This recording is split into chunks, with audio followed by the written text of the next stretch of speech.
be on camera throughout the class. If you need to step out in an unavoidable situation only, please inform the digital security officer. So in this session, let us look into who is Paramashiva. And we have a verse from Shastra Pramana, which goes as Panchashyam Dasha Durdandam Spatikabham Trilochanam Shantam Chandrakalaachudam Saprasanada Sajatam Keyurakkatakrichaiva Chanahirascha Samyutam Shodasabdayutam Kantam Suprasanam Smitananam Shulam Parashukubhyam Cha Vajram Vaknim Cha Dakshinam Abhayam Pasamalyam Cha Gantha Naga Kusho Tatha, which translates as 5 faces, 10 shoulders, effulgence of a crystal, 3 eyes, tranquil composure, crest adorned with the crescent moon, locks of matted hair bound with serpent, mounted on a lion throne constituted of mantras, seated on the white lotus design on the throne, adorned with various ornaments such as the earrings, karnika, hara, Kati, Sutra, Bandhana, Keura, Kataka, Chennai Veera, and others. Eternal age of 16 years, supremely beautiful and auspiciously charming. Face beautified with gentle smile, holding the trident, Parashu, Khadga, Vajra, and fire in his right hand. Holding the Abhaya Mudra, Pasa, Gantha, Naga and Ankusha in his left hands, or the weapon held in the hands and told in a different way, Varada Mudra, Abhaya Mudra, Kadvanga Shakti and Shula in the right hand, Damaru, Sarpa, Aksha, Mala and Indivara,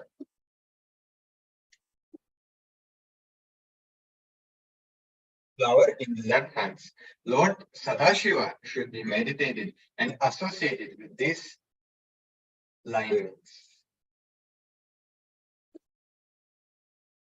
We have another verse from Rigendra Agama, which goes as Srishti Stitim Cha Samharam Treta Nurvithamyaham Evam Mame Cha Jnanakya Kriyakya Chaksh Shaktiruchate Kriya Shaktya Tusrjati Jnana Shaktya Jagat Stithim Samharam Rudra Shaktya Cha. From Netra Tantra, which translates as I am the causal abode of the 3 transcendental bodies. Srishti, manifestation of creation. Sthiti, maintenance and upholding, and Samharam, the dissolution and absorption.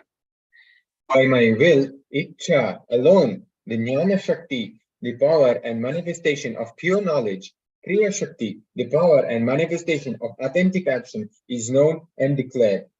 By the Kriya Shakti, I create, protect, manifest. By the Jnana Shakti, I maintain and uphold the universe. And by the Rudra Shakti, the power of Rudra, I destroy and rejuvenate.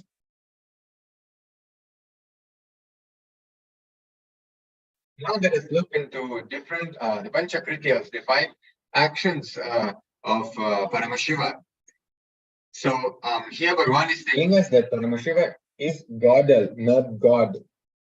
So Panchakritya, it has the 5 aspects of Paramashiva, the ultimate supreme consciousness.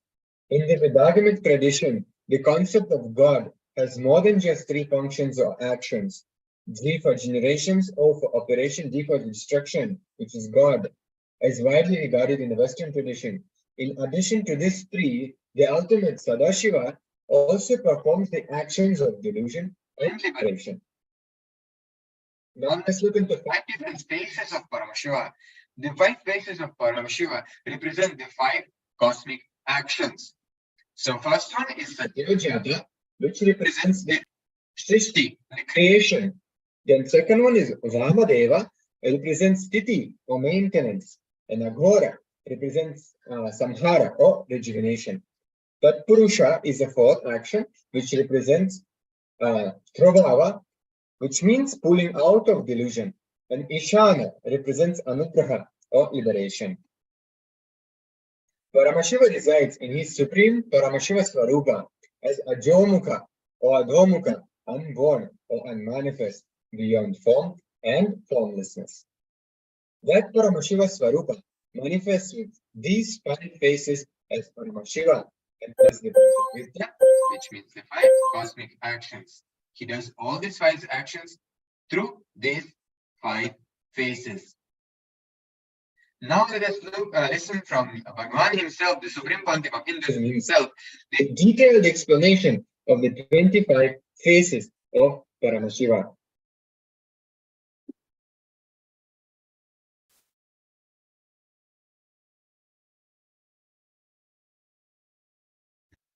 Through the five faces, Paramashiva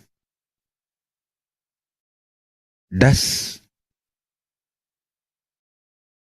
manifestation, maintenance, rejuvenation, pulling out of delusion, and liberation. He resides in his supreme Paramashiva Swarupa as Ajomukha or Adhomukha, unborn, beyond form, formlessness.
Sorry for the technical glitch. We are continuing with the video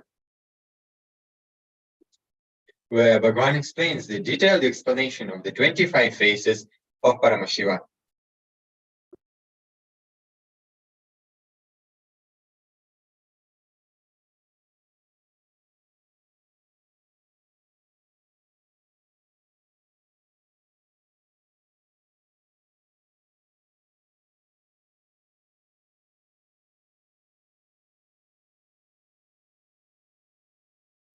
Pulling out of delusion, Anugraha, liberation.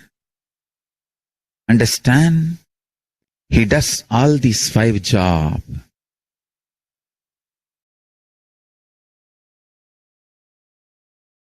Through these five faces. Now listen carefully. Tatpurusham, Vamadevam, Satyojatam, Ahoram, Ishanam. These 5 phases does Panchakrityas. Each phase, each dimension is not just one F-A-C-E phase, P-H-A-S-E phase. It's not just F-A-C-E, P-H-A-S-E. Understand? The creation, not just creation getting created, even sustenance need to be created, destruction need to be created, and pulling out of delusion need to be created, liberation need to be created. Then creation, manifestation need to be maintained. Maintenance, sthiti itself need to be maintained. Destruction, samhara, the rejuvenation need to be sustained, maintained when it is happening.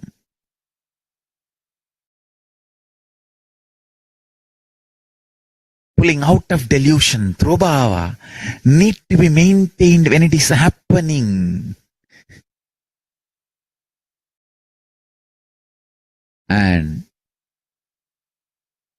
anugraha, liberation, need to be maintained when it is happening. Those micromilliseconds when it is happening. So understand, Satyojata Murti as 5 phase, Ishana Murti as 5 phase, Vamadeva Murti as 5 phase, Agora Murti has 5 phase, Tatpurusha Murti has 5 phase. So, Tatpurusha Murti as is 5 phase, Agora Murti has is 5 phase, Vamadeva Murti has is 5 phase, Satyojata Murti has his 5 phase, Ishana Murti has his 5 phase. All these 5 Murtis, 5 phases put together is 25 phases of Mahasadashiva. Understand? All these 25. I'll repeat, listen. Creation created, manifestation manifested, 1 phase. Sustenance manifested, 2nd phase. Destruction manifested, 3rd phase.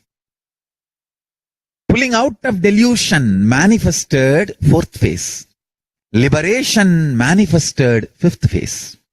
Then manifestation sustained, 6th phase.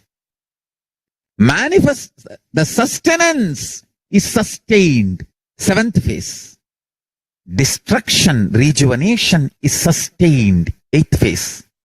Pulling out of delusion is sustained, 9th phase.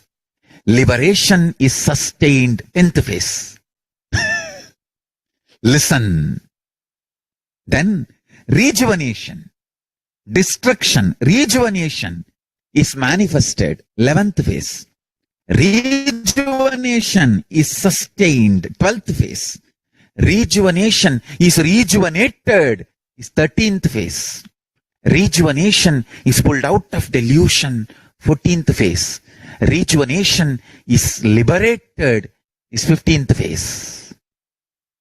Same way, continue. Pulling out of delusion, trobhava.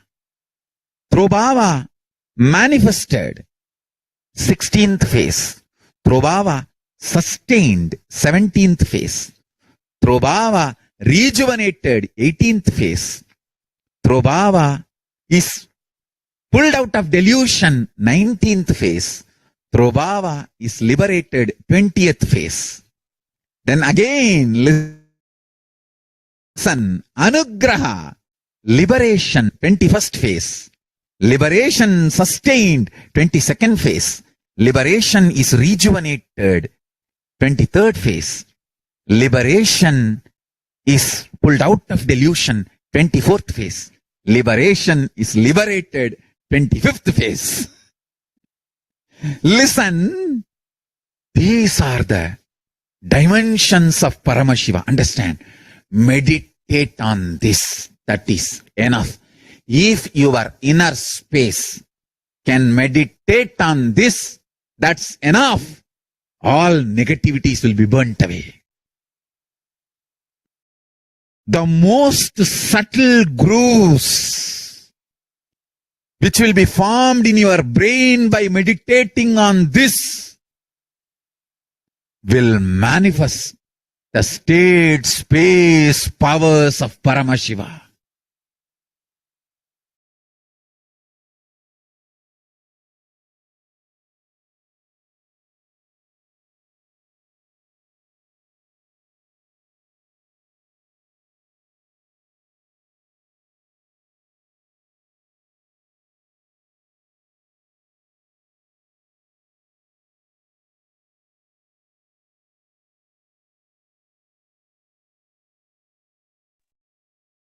Yes.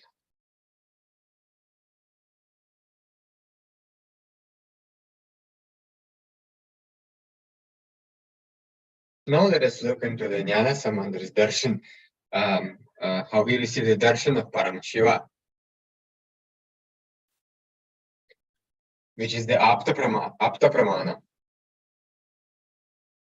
Jnana Samandra was born in a Brahmin family in Sirkali to Shivapada Hridiyar and his wife Bhagavatiyar.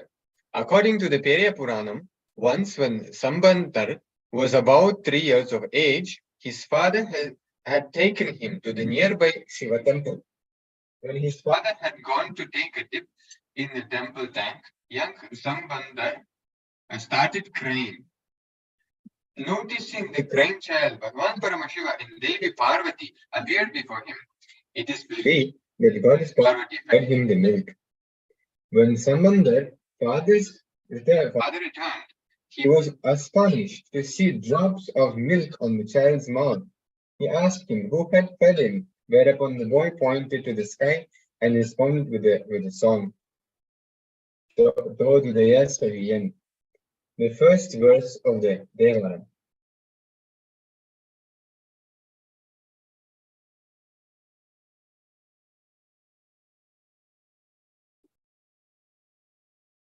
Let us look into Swamiji's own life, the Atma Brahmana.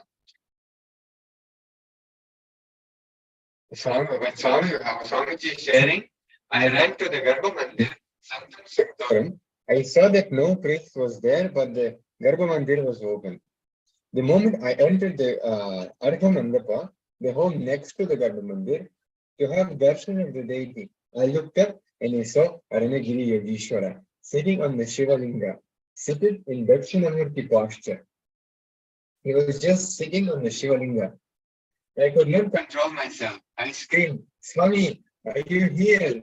Why you did not come when I called? I was talking all this and I was rushing near to touch him. We were not supposed to enter the Garbha Mandir. I don't think I entered the Garbha Mandir, but I rushed towards him. I don't remember whether I entered or not. I was not in the mood at all to follow the rule that I should not enter the Garbha Mandir. I just wanted to touch him. The experience of pure oneness. I ran and stretched my hand to touch him. Since his form was so big, my hand fell on his body. He also stretched his hand. The moment my hand touched his hand, exactly at that moment, I saw clearly, he is me and I am him. It was just pure oneness, That unclutching had happened exactly at that moment. After that, I neither missed him nor I saw him separately. That is the exact moment the unclutching, the pure Advaita, happened experientially. Whatever words you may use, Advaita, Aham Brahmasmi, Tattvamasi, Shivoham, the experience of that pure oneness happened as it was to stay once and for all. So this was a beautiful sharing from Swamiji's own life of how he experienced that oneness with Paramashiva. And now let us look into the Sakshi Pramana. which means our experiences. Swamiji is the experience of the Swamiji's disciples and devotees.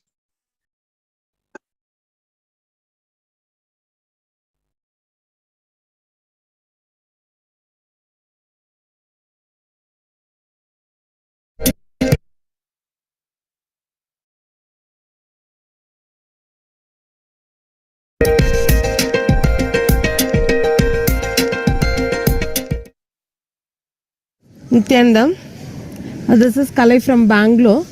I am Ravi from Bangalore. Today we offered a Uttama Seva since Ravi's 60th birthday and my girl's birthday also. The Bharatanatyam and the Veena, that puja and everything we enjoyed.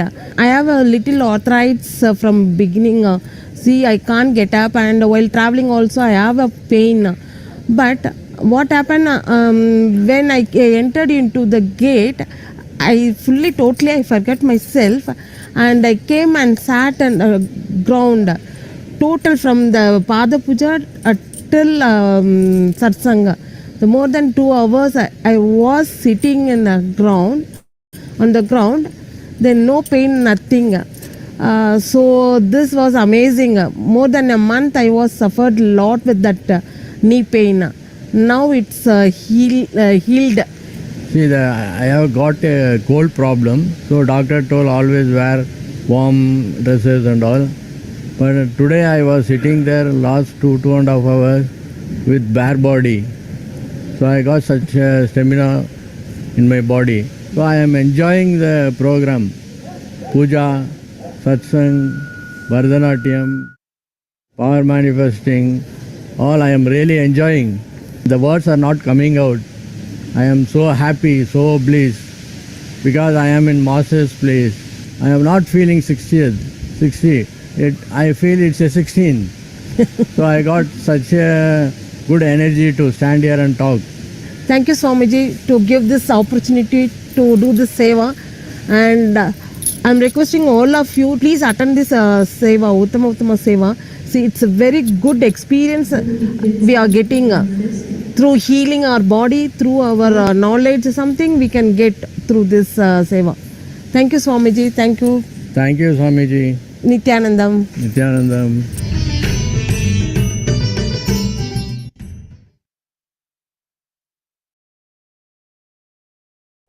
So now let us look into benefits of worshipping Paramashiva.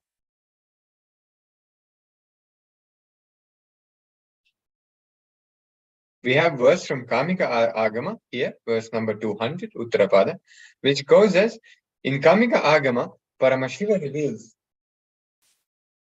that those who offer the worship to Paramashiva with milk are blessed to overcome obstacles in life and manifest the supreme consciousness of Paramashiva. So this, now you can see various offerings that are offered to Lord Paramashiva. And we also have Navratri celebrations coming where you can offer the gratitude and experience all the amazing benefits by offering to Paramashiva and Paramashiva Shakti. You can head to events.kailasa.org/Navratri, and you can experience, offer any seva you like, and experience that oneness experience, and have that oneness experience with Paramashiva and Paramashiva Shakti. So with this, we come to the end of this session. We'll be concluding this with Purna Mantra. So let us sit straight with the head, neck, and back, and a straight head, connecting to Swamiji in oneness. And we'll be chanting the Purna Mantra.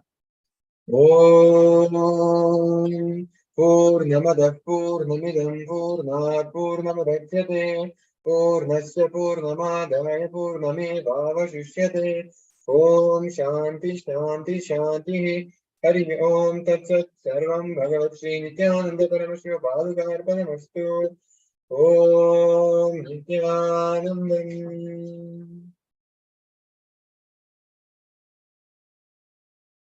Yes. So please stay connected. We'll be joining with the power manifestation session immediately after a few minutes.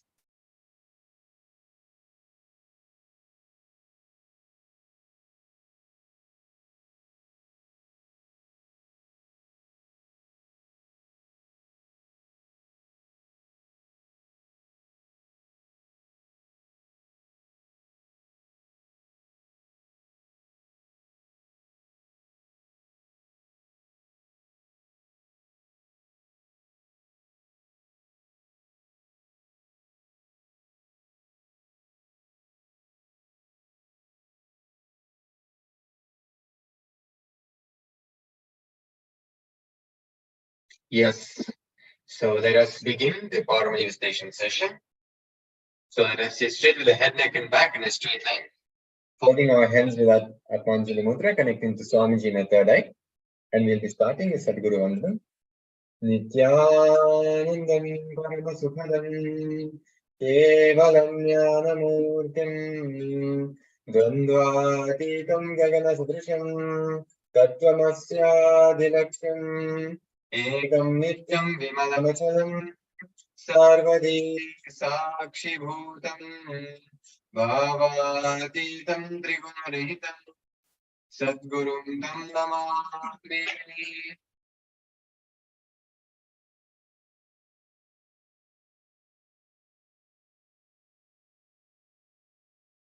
Yes, a quick security measure from KAILASA's National Security Agency, that photography, video, and audio recordings are of any kind is strictly prohibited during all sessions. Please be on mute, be on camera throughout the class.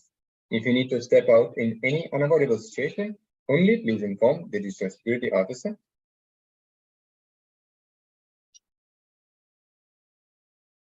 So we'll be continuing with manifesting the power of thought current scanning. So you can open the digital copy, or if you have, you can open the physical copy of Living Enlightening book.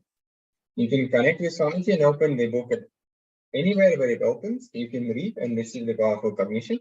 With that powerful cognition, you'll be using it to manifest the power. So we can have one participant, a volunteer participant for this power, or if you have, you can ask anyone who is with you to assist you in power manifestation, or you can even give her a call, or any person, any friend you have or relative you have, to help you and requesting to assist in this power manifestation. So they will be thinking of one three-letter word in a space, and we'll be connecting with Swamiji, chanting the Mahavakya, and we will be scanning, and Swamiji will be revealing to us what is that three-letter word is. Sure to prepare the device. You can use the phone with the timestamp camera as well. So you will be make sure the camera is pointed towards you. Then you can start the recording to record your power manifestation session for your reference and for sharing it with others, to help them to connect with the science and also experience the power manifestation for themselves. So once you start manifesting, once you go into oneness with Swamiji, in the first 1 minute, you will be verbalizing whatever Swamiji is revealing to you. In this way, you will be able to open up and have the deeper experience of, through the playing with Swamiji, and have the more oneness experience with him. You'll be able to exactly know what is the correct answer. But to get to that experience, you will be doing this exercise of verbalizing whatever Swamiji is revealing to us. And once we've done that, and we are sure with the answer which Swamiji has revealed, we'll be writing it down. So you can send it as a comment in social media for which you are attending, or if you're joining us on the Zoom, you can also send a message on the Zoom chat as well. So we'll be starting the power manifestation. So sit straight with the head, neck, and back in a straight line. Connect with Swamiji in oneness, and you can start chanting the Mahavakya.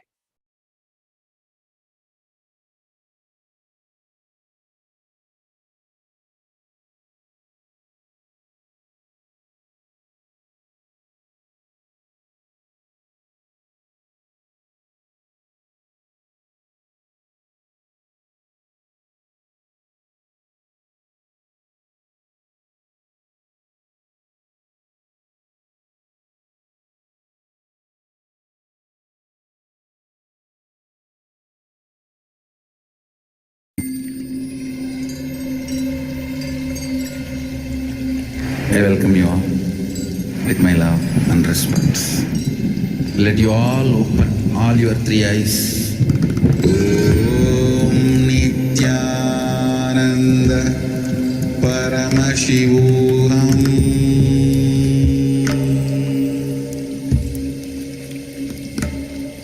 Om Nithyananda Paramashivoham.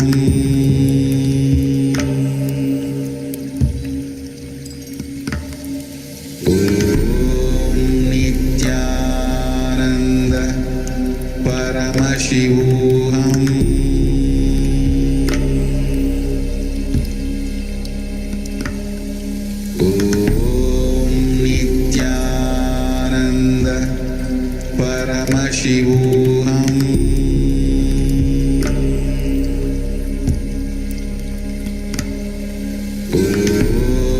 Nithyananda Paramashivoham.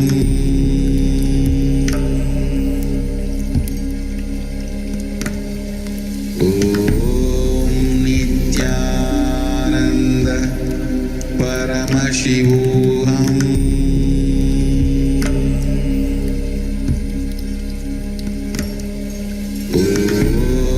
Nithyananda Paramashivoham.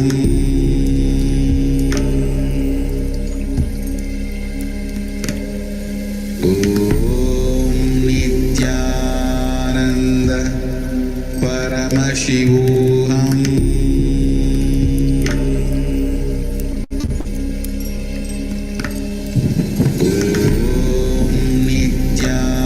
Nithyananda Paramashivoham.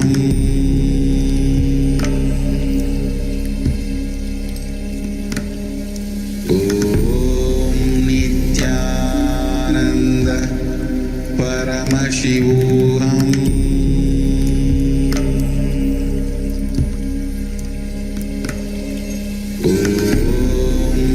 Nithyananda Paramashivoham.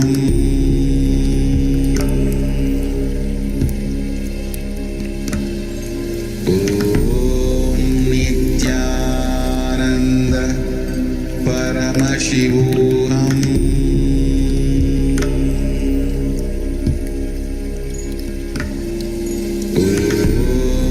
Nithyananda Paramashivoham.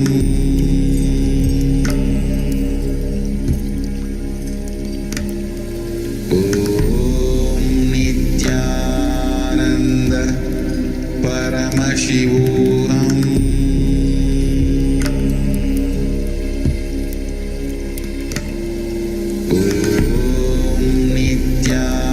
Nithyananda Paramashivoham.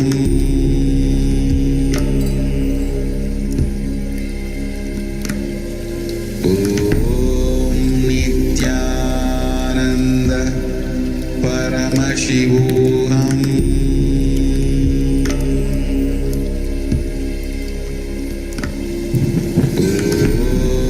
Nithyananda Paramashivoham.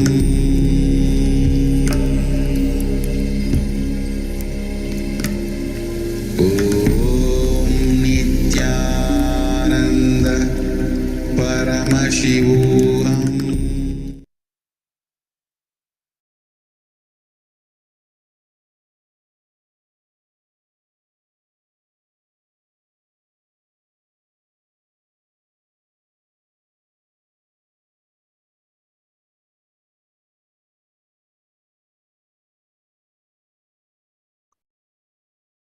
So now you can verify your power manifestation with the person with whom you are manifesting the power. And make sure to upload the video which you have taken of you manifesting the power. You can go to Swamiji's Facebook page, KAILASA's SPH Nithyananda Paramashivam. You can head to the event section and you can post your video there. You can use hashtags like KAILASA and Paramashivoham level 2. You can also use any other hashtags which you feel are relevant and applicable here. So let's spend a few minutes doing this exercise.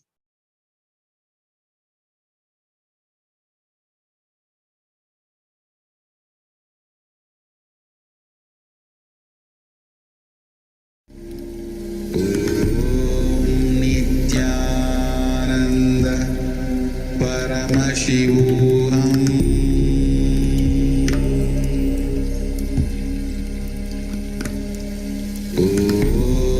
Nithyananda Paramashivoham.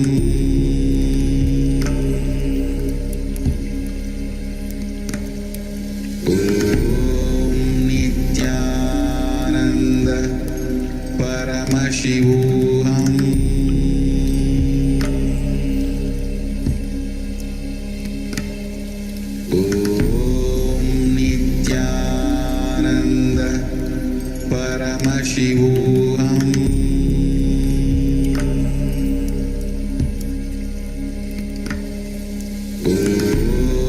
Nithyananda Paramashivoham.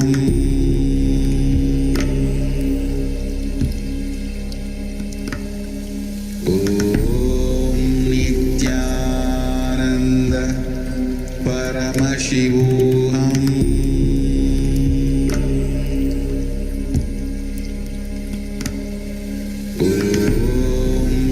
Nithyananda Paramashivoham.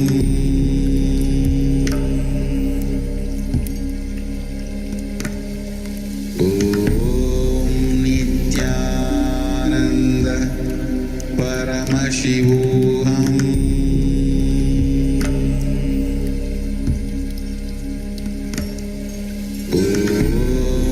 Nithyananda Paramashivoham.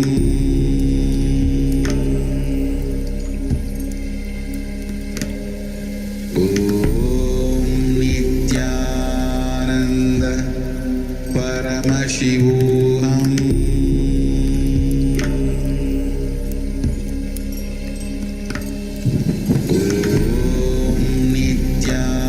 Nithyananda Paramashivoham.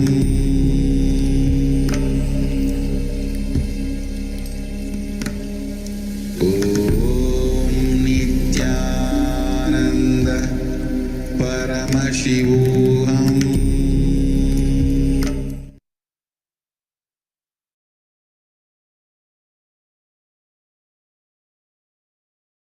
Yes.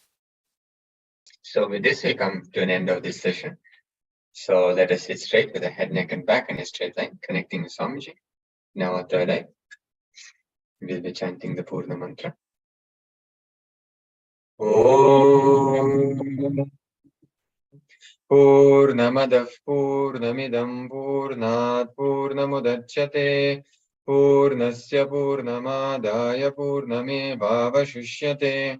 Om Shanti Shanti Shanti Harihi Om Tat Sat. Sarvam Bhagavat Shri Nithyananda Paramashiva Padukarpanamastu. Om Nithyanandam.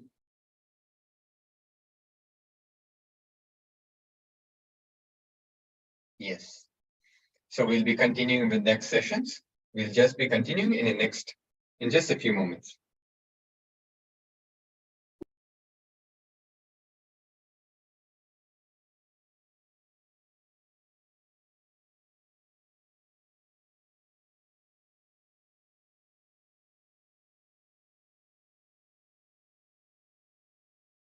Nithyananda Paramashivoham.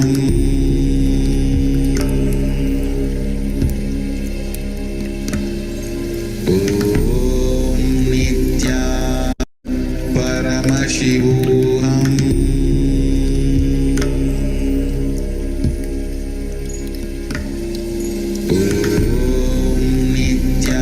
Nithyananda Paramashivoham.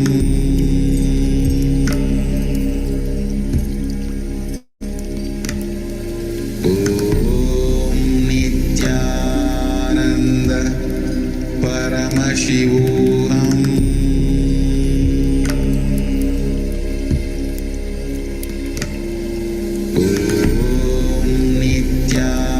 Nithyananda Paramashivoham.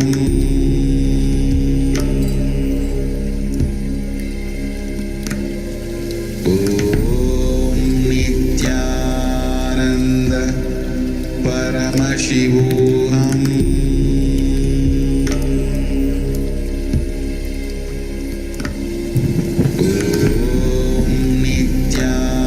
Nithyananda Paramashivoham.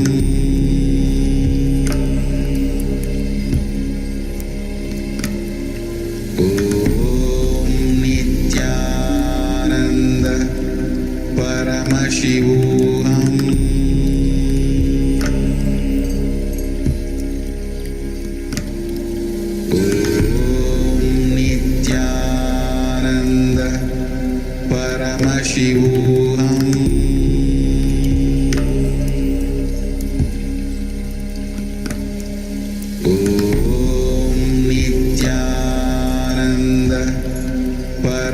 Paramashivoham.